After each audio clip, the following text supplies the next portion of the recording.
CJ 대한통운인데 네. 16만 8,616원에 9%가 좀 안 돼. 10 얼마요? 16만 8,616원에. 엄청 오래 들고 계셨네요.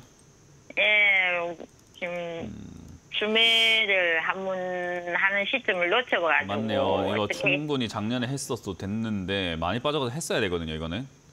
예, 그래가지고 다시 또 좀 내려오는 것 같아서 어떻게 해야 되나 싶어가지고. 일단 사실 진짜 이게 주식이라는 건요. 한 번 타이밍 놓치면 그 다음 타이밍 잡기가 좀 많이 어렵고 시간을 좀 많이 기다려야 돼요. 그러니까 생각하시는 것보다 좀 많이 기다려야 돼요. 이거 어쩔 수가 없어요. 그래서 저는 항상 이제 매도 타이밍 너가 수익 나면 좀 팔아라. 그 타이밍 놓치고 나면 다시 또 수익 내서 팔기까지가 좀 오래 걸릴 수 있다는 이야기도 많이 해드리거든요.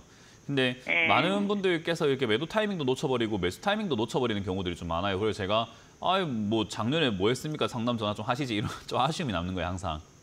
예, 작년에 그 상담 전화를 좀 하셨으면은 추가 매수 해라고 저 말고도 다른 전문가들이 아마 이야기해 줬을 것 같은데 이거는 여기서는 전화가 안 되더라고요. 자꾸 해야죠. 그러니까 전화가 안 되니까 에이 안 해야지가 아니라 내 돈이 걸리는데 자꾸 해야지요. 빨리 해야죠. 그러니까 저희가 방송을 8시에 시작하잖아요. 만약에 그러면 8시에 시작하면 7시 한 55분 그때부터 전화를 받으시는 분들도 있기 때문에 그때부터 빨리빨리 하면 선착순으로 빨리빨리 해줘요.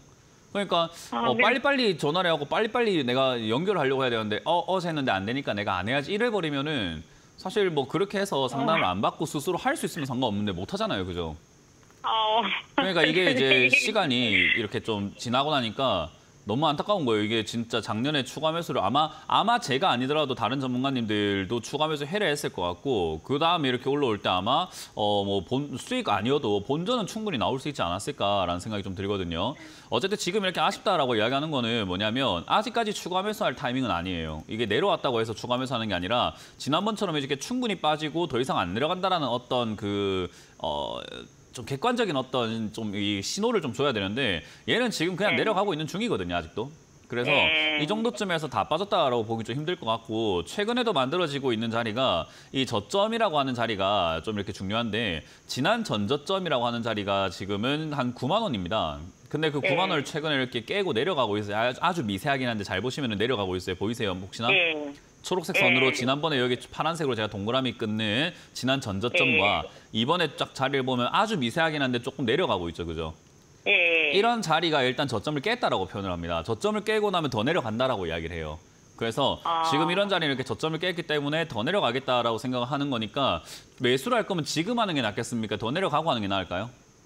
더 내려가고 나서 그렇죠. 어차피 살 거니까. 어차피 지금 팔기엔 손실도 너무 크고 매도하실 생각은 없는 거잖아요. 그죠?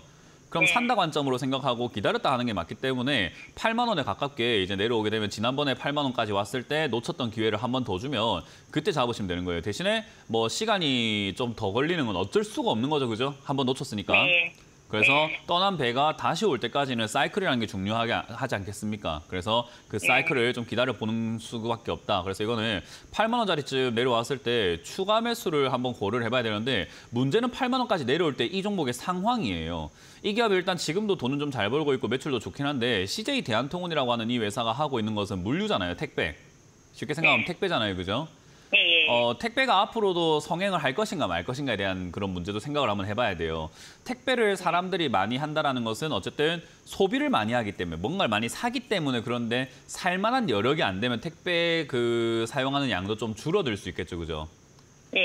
근데 아마 선방은 할 수 있겠으나 일단은 그 소비 여력이 얼마나 주느냐에 따라서 좀 다를 것 같아요. 왜냐하면 소비가 준다, 결국 우리가 밖에 나가지 않는다 쪽으로 봐야 되거든요. 그러면 집에서 택배를 할 수 있기 때문에 어느 정도는 상쇄가 될 것 같긴 한데 이게 폭발적으로 다시 올라갈 수 있을까? 좀 더 기다려봐야 될 것 같습니다. 어쨌든 이제 해상 운임이라든가 뭐 이런 전쟁 리스크라든가 이런 것들 때문에도 주가 영향을 많이 받기 때문에 8만 원 정도까지 내려왔을 때 제가 예상한 것처럼 어느 정도 상쇄가 되는 그림이라고 한다면 추가 매수가 충분히 가능할 것 같아요. 그러니까 8만 원쯤 왔을 때 오자마자 전화해봤자 좀 더 기다리세요라는 말밖에 못해요. 그렇기 때문에 8만 원 정도 자리 왔을 때 한두 달 정도 또는 뭐 좀 더 여유가 있다면 3개월 정도 지켜보자 말자 저희 방송 시간 딱 기다렸다가 7시 55분 되면 뭐 해야 돼요?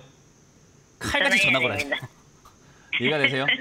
그러니까 전화를 계속 걸어란 말이에요. 그래야지 뭐라도 이렇게 상담을 받을 거 아니에요. 그러니까 나태하게 방치하지 말라. 제가 항상 그 이야기를 합니다. 그래서 네. 전화를 다음번에는 8만 원쯤 왔을 때 한 3개월 정도 팔면은 좀 유지가 된다. 그럼 제가 아니라도 좋으니까 다른 전문가님들한테라도 일단 전화해갖고 일단 상담 받으세요. 그래서 추가 매수를 이제 내가 좀 해야 될 것 같은데 괜찮은 자리가 어딜까요? 물어보면 상세하게 아마 다들 설명해 주실 거예요.